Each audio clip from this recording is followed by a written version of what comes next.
Bugun jinoyat ishlari bo'yicha Mirzo Ulug'bek tuman sudida bo'lajak turmush o'rtog'ining otasiga tegishli bo'lgan uyni 240 ming AQSh dollariga sotib, o'zi esa xorijga qochib ketgan Interpol yordamida yurtimizga ushlab kelingan yigitga nisbatan navbatdagi sud jarayoni bo'lib o'tdi. Sudda jabrlanuvchi sifatida e'tirof etilgan ota ko'rsatma berdi.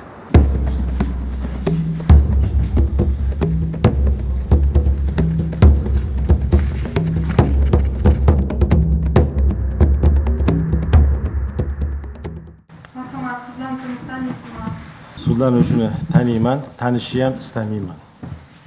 Mana bu voqeadan oldin urushgan, talashgan, adovatli joyingiz bo'lmagan. Bunaqa umuman bo'lmagan. Men bu mashinlikka hurmat qilganman, yaxshi ko'rganman. O'yimga qabul qilganman. Alibay eshittiring. Hop. Bahoni keltirganman. Sud bilan qonun bilan beriladi. Qizim 23-yil yanvar oyida uchrashgandan keyin tanishganman bu bola bilan. 3-4 marta uchrashgandan keyin menga kelib, "Ada, mana shu yigit bilan men uchrashib yuribman. Bir shu bilan gaplashib olqing" deganda, men chaqirgan, bir muloqotda bo'laylik, qanaqa yigit ekan, kim o'zi nima ish bilan shug'ullanadi deganimda, bu Malika bozorida telefon sotar ekan, har xil jihozlarni olib kelar ekan, shu ishlar bilan shug'ullanar ekan. Endi ko'rinishi bo'yicha ja anaqa qo'li ko'ksida, taqvodor, 5 vaqt namoz o'qiyman. Ja anaqa muloyim bola. Keyin qizimdan so'radim, rafiqamdan so'radim. So'rasam, qizingizga yoqar ekan. Ruxsat bersangiz shu turmush qursin. Mayli bo'lmasa dedim, sovchilar kelsin uyga dedim. 3 marta sovchilar keldi deb. Keyin iyul oyini 24-yil o'rtalaridami oqo'rar bo'ldi, potaxa bo'ldi. Keyin bular uchrashib turishdi. Avgust boshlarida nimagadir qizimning настроенияsi bo'lmay yurdi-da. Toshkentda shov-shuvga sabab bo'lgan navbatdagi firibgarlik ishi. Bo'lajak kuyov qizning ishonchiga kirib, uning xolisini sotib yuborgani haqidagi xabarlar odamlar orasida turli bahslarga sabab bo'lgan edi. Jabrlanuvchi qanday aldanib qolganini so'zlab berdi.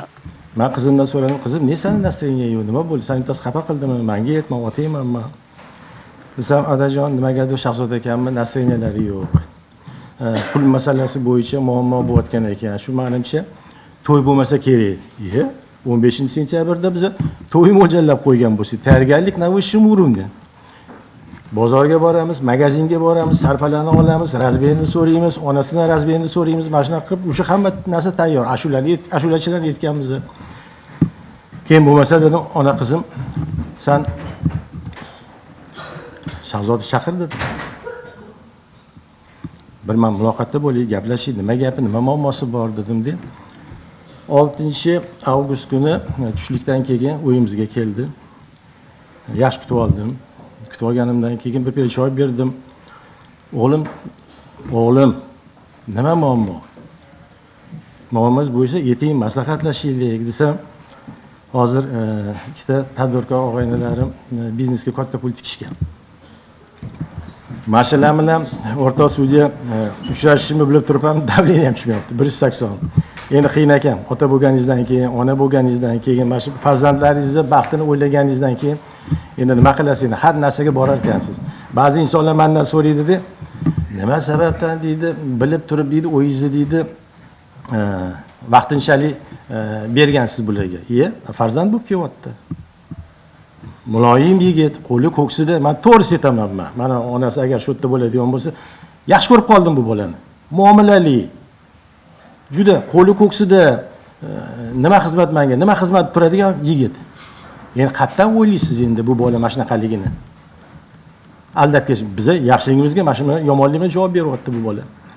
Keyin nima muammo desam, mana shunaqa pul masalasida hozir qiynalyapman, meni dafka qilishyapti dedi. Dafka qilishayotgan bo'lsa, bolam dedim, "Men bu 4-5ta BMW mashinalaringiz bor" deb eshitganman. O'shani soting dedim, keyin Xudo xolasa dedim, Alloh rizq nasibingizni beradi g'oyibidan. Mashina olasiz dedim. Agar men shu mashinani sotadigan bo'lsam, arzimagan narxga olishadi. Keyin bilsam, bu mashinalar ham birovlar nomida ekan mashina. Bo'lmasa dedim, 7-8 sotu uyingiz bor dedim. O'shan sotolinglar, ona bola turasizlar, nima qilasizlar dedim. To'g'risi men hurmat qilganimda, yaxshi ko'rganimda, menga farzand bo'lib kelayotganimda Xursand bo'lganimda shu maslahatlarni berdim. Shuni aytsam, onamdan ruxsat bermaydilar. Siz dedim, undan keyin aytadiki, menimcha to'y bo'lmasa kerak. Hozir pul masalasi bo'yicha qiynalib qoldim. Bolam dedim, 15-sentyabrda to'y mo'ljallagan bo'lsak dedim. Qorin qarindoshlar biladi, artistlar biladi, qo'ni qo'shnilar biladi, xudoylar qilganman. Biz uje hammasiga tayyor turibmiz, bolam desam, bo'lmasa qarz berib turing dedi. Biza pensioner bo'lsak, mana 6-yilga ketyapti, men pensiyadaman. 2024-yil avgust. 28 yoshli yigit o'z rejasini asta-sekin amalga oshira boshlaydi. U 26 yoshli qizga turmush qurishni va'da qilib, uning ishonchini qo'lga kiritadi. Ammo yigitda muammolar, qarzlar, yashirin niyat bo'lgan. Qizimga to'yiga olib qo'ygan pulimiz bor. Boshqa bizda pul yo'q, pensiyadamiz. O'g'lim yordam beradi bu yoqda. Bo'lmasa 2 haftaga vaqtinchalik uyingizni arendaga berib tursangiz. Men hayron bo'lib qoldim. Men qanaqami? Bizning bitta uyimiz bor. Boshqa uyimiz yo'q. Men aytdimki, bolam bizda bitta uy bo'lsa, ertaga men bu undan ketyaptilarki, bir haftadan ichida menga pul keladi deyaptilar. $700,000 keladi. Shu menga ishoning. Men sizga kuyov bo'lmayman. Deganlaridan keyin birinchi yo'q dedim. Keyin ketdilar-da. Отказ berganimdan ketdilar-da, keyin onasi bilan qizimni o'rtaga oldim-da.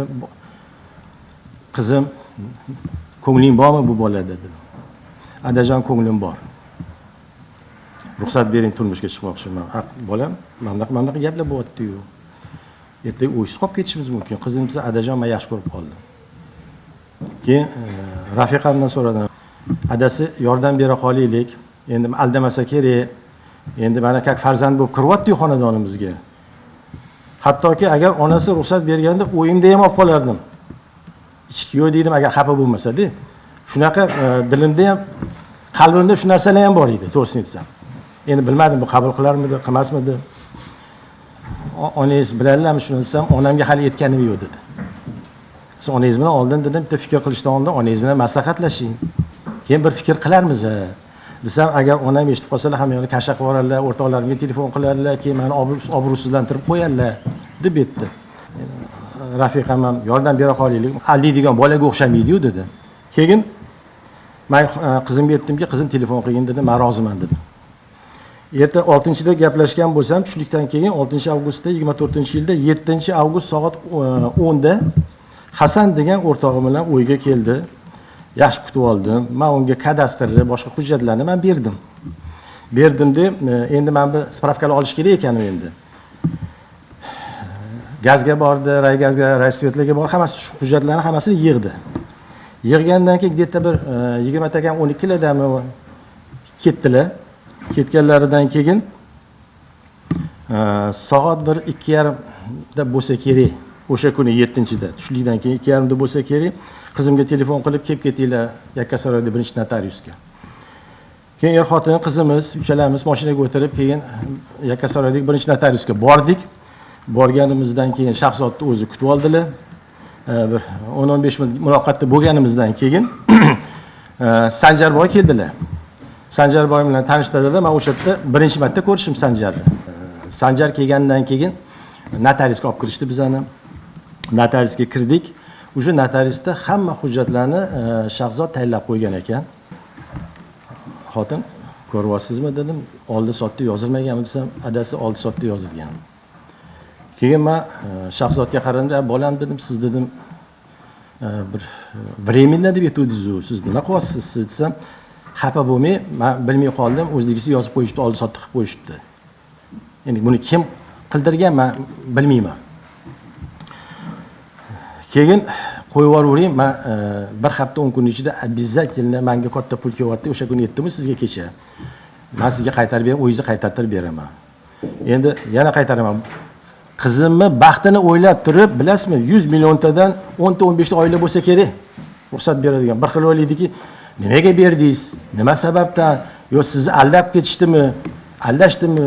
Nima sababdan shu ish qildingiz? Qizimni baxti uchun qildim dedim.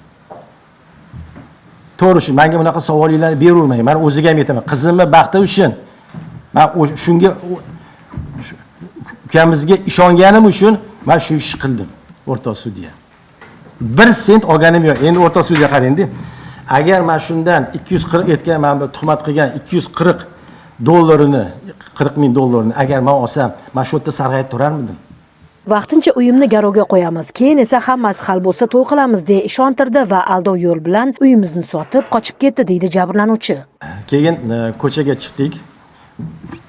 1 sent ham olganimiz yo'q. Ko'chaga chiqqanimizdan keyin bizga oldimizga Sanjar Karimov keldi. Amaki, kenayi sizni o'yingiz menga kerak emas.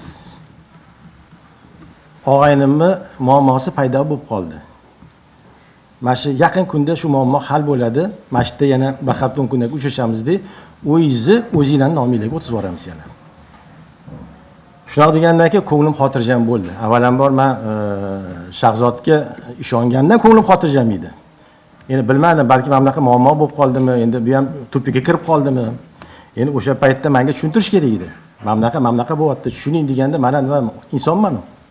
Balki bir qanaqadir yo'lini topardik. Keyin biz o'yga ketdik, uchalamiz, oilamiz bilan o'yga ketdik deb, ular Sanjar, Shopiri, Shahzod, Hasan degan ukasi bilan Sanjarni ofisiga ketishibdi. Endi bu yog'i menga noma'lum nima bo'lgani, lekin meni eshitishim bo'yicha Sanjar ofisida Shahzodga bilmayman, yo 100 ming yo 150 ming pul bergan. Bizani o'yimizga 150 ming pul berganda keyin Shahzod aytdiki, Sanjar aka, nima qilyapsiz siz? Arzi menga bu kamlik qiladi.